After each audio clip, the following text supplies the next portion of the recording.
بسم اللہ الرحمن الرحیم۔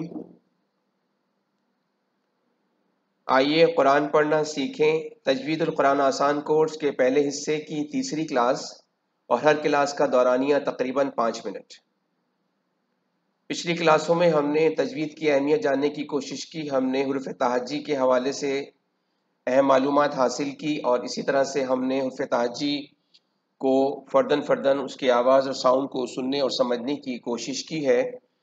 آج کی کلاس میں بھی ہم مزید حروف تہجی کے حوالے سے اہم معلومات حاصل کرتے ہیں۔ جس طرح سے انگریزی زبان میں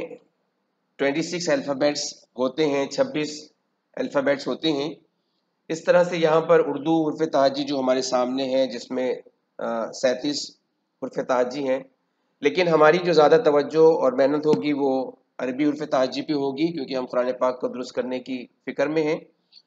تو عربی میں 29 حروف تہجی ہوتے ہیں، جس میں ہم نے یہ بات واضح کر دی تھی کہ چھوٹی یا اور بڑی یا کو ہم ایک ہی یا تصور کریں گے۔ عربی میں اگر ہم موازنہ کریں عربی کی حروف تہجی کو اردو کے حروف تہجی سے، تقریباً 7 حروف ایسے ہیں جو آپ کو عربی حروف تہجی میں نظر نہیں آئیں گے، جس میں پہلا حرف پے، دوسرا حرف ٹے، تیسرا حرف چے، چوتھا حرف ڈال، پانچواں حرف را، اور چھٹا حرف جو زا کے برابر میں تا ہے، اور اسی طرح سے ساتواں حرف گاف۔ یہ 7 حرف ایسے ہیں جو عربی میں موجود نہیں ہوتے۔ پچھلی کلاس میں ہم نے تجوید کی اہمیت کو جاننے کے لیے کچھ مثالیں رکھی تھیں سامنے، اور آج بھی 2 مثالیں ہمارے سامنے ہیں، تاکہ ہمیں تجوید کی اہمیت اور اس میں دلچسپی اور اس کو بہتر کرنے کی فکر ہو کہ بہت معمولی سی غلطی سے کتنی بڑی تبدیلیاں واقع ہوتی ہیں۔ یہاں پر قاف جو ہمیشہ موٹا ادا ہوگا، قاف کو ادا کرنے کا جو مخرج ہے وہ گلے کا اندرونی حصہ، تر و نرم حصہ جہاں پر گوشت کا ٹکڑا لٹکتا ہے، جس کو ہم کوا کہتے ہیں، وہاں سے قاف ادا ہوگا۔ یقیناً قلب کو پڑھنے کے لیے ہم قاف کے مخرج کو استعمال کریں گے۔ قلب کے معنی دل کے ہیں، لیکن اگر ہم نے الفاظ کا لحاظ رکھے بغیر تھوڑا سا آگے کی طرف ہٹ کر ہم قاف کو ادا کریں تو بجائے قاف کے وہ کاف بن جاتا ہے، اور قلب کو ادا کرنے کے لیے کاف کے مخرج کو، تو یہاں پر قلب کے معنی ہیں کتے کے۔ تو اگر ہم الفاظ کی ادائیگی کا لحاظ رکھے بغیر پڑھیں گے تو معنوں میں تبدیلی واقع ہو جاتی ہے، اور کبھی کبھی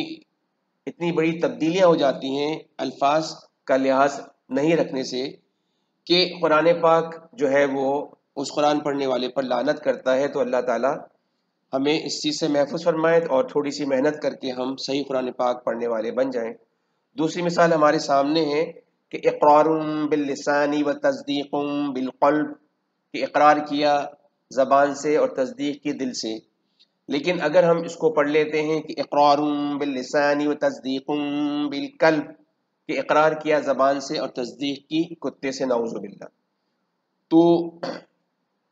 ان مثالوں سے ہمیں تجوید کی اہمیت کا اندازہ ہو جانا چاہیے، اور قرآن کو صحیح پڑھنے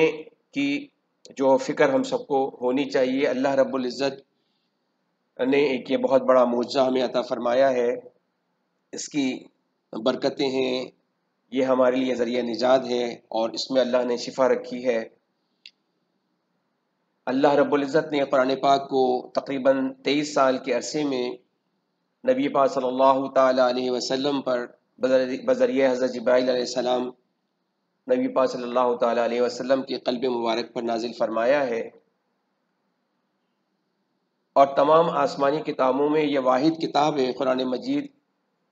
جس کا زیر زبر پیش ابھی تک اس میں کوئی تبدیلی واقع نہیں ہوئی، الحمدللہ۔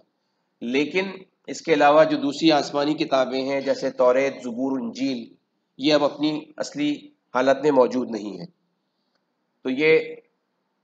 بہت بڑی نعمت ہے، اللہ تعالی ہم سب کو اس کی قدردانی نصیب فرمائے، اور جو اس کا حق ہے وہ ہم سب کو ادا کرنے والا بن جائے۔ اللہ تعالی مجھے بھی اور آپ کو بھی قرآن کو صحیح پڑھنے، سمجھ کے پڑھنے، عمل کرنے اور دوسروں تک پہنچانے کی توفیق نصیب فرمائے۔ السلام علیکم ورحمۃ اللہ وبرکاتہ۔